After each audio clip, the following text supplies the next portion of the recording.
बिस्मिल्लाहिर्रहमानिर्रहीम अस्सलाम वालेकुम स्टूडेंट्स। उम्मीद है तमाम स्टूडेंट्स खैरियत के साथ होंगे जी। और आज मैं आप लोगों के साथ शेयर करने जा रही हूँ इंग्लिश क्लास 10 के मोस्ट इंपॉर्टेंट एमसीक्यूज जो है वो आपके साथ शेयर किए जाएंगे ऑब्जेक्टिव टाइप के लिए। और ये जितना आपके पास आज इंपॉर्टेंट मटेरियल शेयर किया जाएगा ये आपके एग्जाम के लिए जो है वो बहुत इंपॉर्टेंट है। आपके एग्जाम में जैसे 2 दिन बाकी रह गए हैं और 4th को आपने एग्जाम जो है वो इसका देना है। इंग्लिश का 10th क्लास का इंग्लिश कंपलसरी का एग्जाम है जो कि साइंस और आर्ट्स स्टूडेंट्स दोनों के लिए होगा। और आज जो है वो आर्ट्स ग्रुप के स्टूडेंट्स ने पहला अपना जो है बोर्ड का एग्जाम क्लास 10 का दे दिया है। मुझे उम्मीद है कि आप सबका बहुत अच्छा हुआ होगा। तो आज आप मेरे साथ देखेंगे और तैयारी करेंगे जी अपने इंग्लिश के पेपर की। इंग्लिश का पेपर में आपके पास आते हैं जी एमसीक्यूज पोर्शन में फॉर्म ऑफ वर्ब्स आपने करेक्ट जो होती है वो चूज करनी होती है। स्पेलिंग जो होता है वो आपने देखना होता है। फिर आपके पास सिनोनिम्स बेस्ड क्वेश्चंस आते हैं। उसके अलावा भी करेक्ट यूज ऑफ ग्रामर आपने बताना होता है। तो इस तरह से सेंटेंस स्ट्रक्चर जो होते हैं वो हम लोगों ने कंप्लीट करने होते हैं।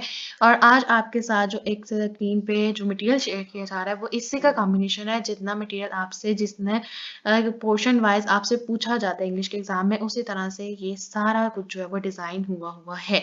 तो आप लोगों ने जी अवार्ड से तमाम चीज़ों को देखना है, अच्छे तरीके से इन एमसीक्यूज को लर्न करना है। इसी तरह के एमसीक्यू ज़्यादातर पूछे भी जाते हैं एग्जाम में और इसी तरह की रिलेटेड चीज़ें ज़्यादातर आती हैं।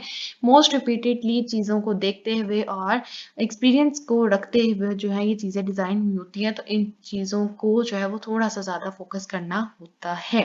लास्ट पे जी एक बात आपको हमेशा जो होता है वो बताती हूँ कि आपने सिर्फ और सिर्फ जो है वो गेस्ट पेपर पे रिलाय नहीं करना होता।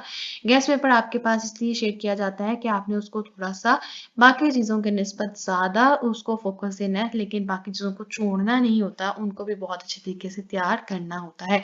तो चलें जी स्टार्ट करते हैं। सबसे पहले जी हमारे पास जो एमसीक्यूज हैं वो हैं जी करेक्ट फॉर्म ऑफ वर्ब के। और आपने उसी के अकॉर्डिंग जो है वो मार्क करके अपने बबल शीट का जो होता है वो पोर्शन फिल करना होता है। सबसे पहले क्या कह रहे हैं जी, he will defeat the enemy. तो यहाँ पे हमारे पास राइट ऑप्शन क्या है, defeat. He will defeat the enemy. The players will be playing. अब आप यहाँ देख सकते हो ये फ्यूचर टेंस है, आपके पास विल बी का इस्तेमाल हो रहा है और साथ आपने क्या जो है वो लगाया है फर्स्ट फॉर्म ऑफ वर्ब और आईएनजी जिसे हम आम अल्फाज में फोर्थ फॉर्म ऑफ वर्ब कहते हैं। The players will be playing in the field. तो थोड़ा सा आप लोगों ने फोकस रखना है सेंटेंस स्ट्रक्चर के ऊपर भी कि यहाँ पे आपको वो क्या कह रहा है, ये भी आपका फ्यूचर से रिलेटेड टेंस है। तो ही will defeat the enemy, the players will be playing in the field. I had not been sleeping since noon. I had not been sleeping. It is raining at present. ये हमारे पास present tense है। My mother has not been writing to me for 10 years. तो ये आपको पता है जो continuous form के tenses होते हैं वो आपके चाहे past perfect continuous हो, future perfect continuous हो या present perfect continuous हो, उसमें आपके पास इसी तरह से जो होता है वो been का इस्तेमाल होता है, ing का इस्तेमाल होता है और since और for का यूज हो रहा होता है। जैसे यहाँ पे भी हमारे पास क्या हो रहा है, इन तीनों चीजों का इस्तेमाल हो रहा है। तो राइट ऑप्शन क्या है, has not been writing. He left 20 minutes ago. He left 20 minutes ago. The meeting will have ended by the time we gathered. The meeting will have ended by the time we gathered. The sun rises in the east. सबसे ज्यादा mistake ही इस एक MCQ में होती है और सबसे ज्यादा ये एमसीक्यू पूछा जाता है। The sun sets in the west and the sun rises in the east. तो हमेशा जो स्टूडेंट्स हैं वो क्या लगा देते हैं, the sun rise in the east और सेट इन द वेस्ट। तो ये नहीं होता, आप लोगों ने क्या लगाना है, the sun rises in the east. इसको अच्छे तरीके से जो है वो याद करके जाए कि ये इस तरह का एमसीक्यू लाजमी आपसे पूछा जाता है, उसमें आप लोगों ने एस और एस का इस्तेमाल करना होता है। नेक्स्ट है जी, after you had left I went to sleep.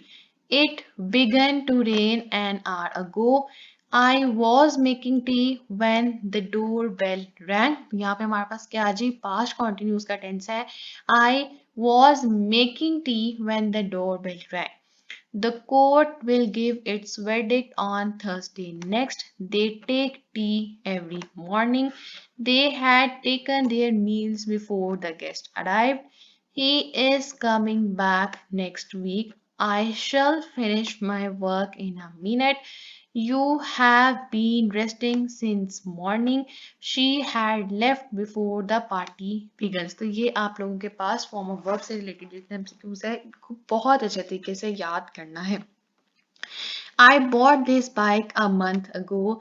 The baby is crying for milk. Now तो ये 20 MCQs जो थे वो हमारे पास फॉर्म ऑफ वर्ब से रिलेटेड थे और ये बहुत इंपॉर्टेंट होते हैं और ये मेजॉरिटी दफा जो है वो यही वाले MCQs और इसी टाइप के थोड़ी सी चेंजिंग ऑफ द वर्डिंग के साथ जो है वो पूछे गए हैं और इसी तरह से पूछे जाते हैं और इसी तरह में से और इसी में से इंशाल्लाह उम्मीद है कि आपसे आपके इस दफा के एग्जाम में जो कि आपका मंडे को हेल्ड होने जा रहा है वो पूछे जा सकते हैं.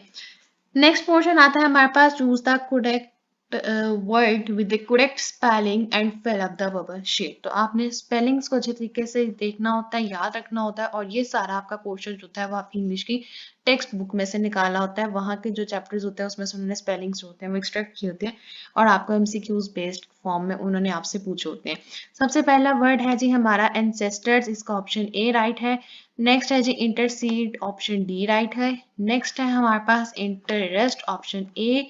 कॉन्फ्लिक्ट का भी ऑप्शन ए हमारे पास राइट ऑप्शन है. फो जिसे हम कहते हैं एनिमी, तो ये हमारे पास सी ऑप्शन में आएगा. Circumstances option C. Effort option B. Success option C. Reward option C. Next है हमारे पास है जी प्रिजर्व, इसका राइट ऑप्शन डी है. नेक्स्ट है जी हमारे पास concur, option B. Adhesive option A. Rinse option B. Infection option D. Minor option D. Antibiotic option D. Broadcast का ऑप्शन सी. लेयर का ऑप्शन सी है. लग्जरी का भी ऑप्शन हमारे पास सी बी आएगा. Proficient option B. विस्पर का भी ऑप्शन बी जो है वो राइट ऑप्शन है. लॉस का भी ऑप्शन बी हमारे पास करेक्ट है. नेक्स्ट 43 नंबर पे है जी हमारे पास पोजेशन का ऑप्शन डी आ जाता है. डिमाइस का option C. Grandeur option 5 MCQ का ऑप्शन हमारे पास ए राइट है. पैरेलल का ऑप्शन सी. डायग्नोज का ऑप्शन बी और लास्ट है वल्नरेबल 48 एमसीक्यू का ऑप्शन सी राइट ऑप्शन है हमारे पास. नेक्स्ट है बचाता है जी हमारे पास choose the correct option and fill up the bubbles. आपने यहाँ पे इसमें हमारे पास सिनोनिम्स, एंटोनिम्स एंड टाइप्स जो होती है वो चीजें आई होती हैं और 49 में सबसे पहले क्या पूछ रहा है जी synonym. Synonym of the ancestor is फोर father. The synonym of might is strength. The word commandment means synonym ही एक का मतलब होता है. मीनिंग का मतलब क्या होता है synonym. तो commandment का क्या मतलब होगा order. Magnitude means importance. The synonym of conquer is win. If we strive taste no grace. The underlined word means disgrace का क्या मतलब होगा हमारे पास insult. The word synonym of dressing is bandage. The word debris means double. Proficient means skillful. The word smashing means hitting and breaking. The word defy means disobey. The synonym of notion is idea. The antonym of fail is succeed. Antonym का मतलब होता है हमारे पास opposite words और synonym का मतलब होता है similar words same meaning के साथ. नेक्स्ट हमारा पोर्शन होता है जी correct option according to the grammar. Grammar से रिलेटेड आपसे जो होता है वो पोर्शन पूछा जाता है. नाउन, प्रोनाउन, वर्ब्स, इनकी टाइप से रिलेटेड एमसीक्यूज होते हैं और उसके अकॉर्डिंग आपने करेक्ट ऑप्शन को जो होता है वो सिलेक्ट करना होता है और फिर बबल शीट को फिल करना है. तो इसमें हमारे पास सबसे पहले इंपॉर्टेंट एमसीक्यू आता है there is no need to shout. I can hear you. The underlined word is a pronoun. Which type of pronoun is I can is the I क्या होता है जी personal pronoun. The father is father क्या है जी हमारे पास कौन सी type of noun है concrete noun. As a young trader he earned good reputation. The underlined word is adjective phrase. तो ये हमारा पास क्या आ जाता है जी adjective phrase. He did not take good care of his pet. The underlined word is personal pronoun. He decided the case with equity and justice. The underlined word is the abstract noun. तो justice क्या है जी हमारे पास abstract noun. Next कहता है जी a rolling stone gathered no moss. The underlined part of the sentence is rolling stone हमारे पास क्या है जी noun phrase.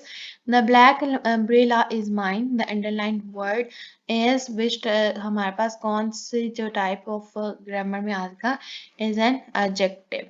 The examination ended and the students went home. This sentence is a complex sentence. Their leader is as wise as an owl. The figure of speech used in the sentence is simile. I have always disliked smoking. The underlined word is in gerund. Smoking क्या होता है जी? Gerund. We felt the plane shaking in the storm. The underlined word is also in gerund. और Geraint की एक पहचान ये होती है कि मेजॉरिटी जेरेंट्स के एंड पे जो होता है वो आईएनजी का इस्तेमाल हो रहा होता है. Audience is a noun. Audience हमारे पास क्या जी? collective noun. So try to keep it out of the actual wound. The underlined word is an infinitive pronoun. Television news is like having fast food meal, whereas reading newspaper is like having a term cost dinner. The sentence is an example of the simile. He himself will be our new friend. The underlined word is which type of the pronoun? Reflexive pronoun. I saw myself in the mirror. The underlined pronoun is the reflexive. Maria fell over the cat. The underlined phrase is the prepositional phrase. ये था जी हमारे पास 78 MCQ. Next है जी 79. Who is at the door? The underlined word is the interrogative pronoun. Is this your teacher's book? The underlined word is the personal pronoun. Someone ate my cookies. This is the indefinite pronoun. Have you seen the man who bought a book from the shop just now? The underlined word is the relative pronoun. What would you do if there were no more books? This sentence is the second conditional sentence है. The man complained that there was no bread. और ये कौन सा है हमारे पास? The independent clause. Because he was late. और ये हमारे पास कौन सा clause है? Dependent clause. Television brings laziness to us. What sentence is this? Present indefinite. तो हमारे पास total 86 important MCQs हैं जो कि आपके साथ शेयर किए गए इंग्लिश के एग्जाम के लिए. मुझे उम्मीद है कि आप लोगों को आज की जो वीडियो वो पसंद आई होगी और आपकी एग्जाम की तैयारी में काफ़ी हेल्पफुल भी रहेगी इंशाल्लाह. और लास्ट में जाते हुए जी आप सबसे सिर्फ एक रिक्वेस्ट होती है कि अभी तक आपने चैनल सब्सक्राइब नहीं किया तो काइंडली प्लीज़ चैनल को जरूर सब्सक्राइब कर दीजिएगा. वीडियो पसंद आए तो वीडियो को ज़रूर लाइक कीजिए और ज़्यादा से ज़्यादा शेयर कीजिए. Thank you.